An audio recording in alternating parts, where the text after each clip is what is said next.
Good morning. I, Yusuf Kamil, will deliver a bad news.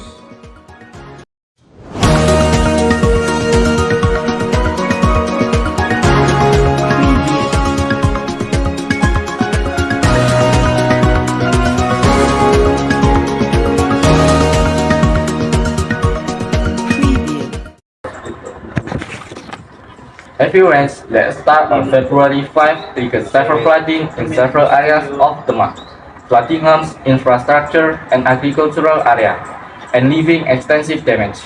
Rescue and relief efforts have been underway since the beginning of this disaster. Local governments and humanitarian organizations join forces to help affected communities. We will going to Hassan at the scene. Hassan, what are the past flood conditions in DEMAK?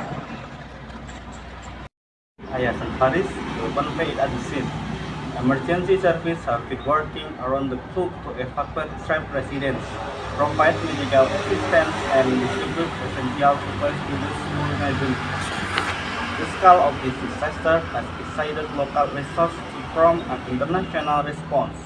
Several countries and organizations have pledged aid to support rescue operations.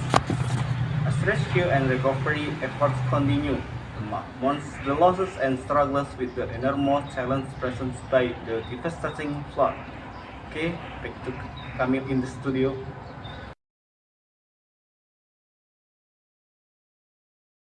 Okay, Hassan, thanks for the report.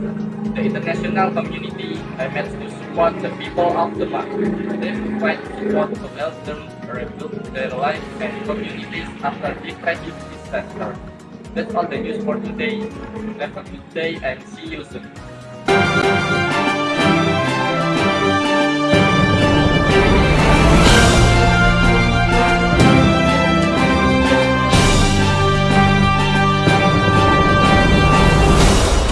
Bangun pagi ku minum susu, bantu sehat kuat tubuhku, dukung daya tahan alami, baik kini dan juga nanti.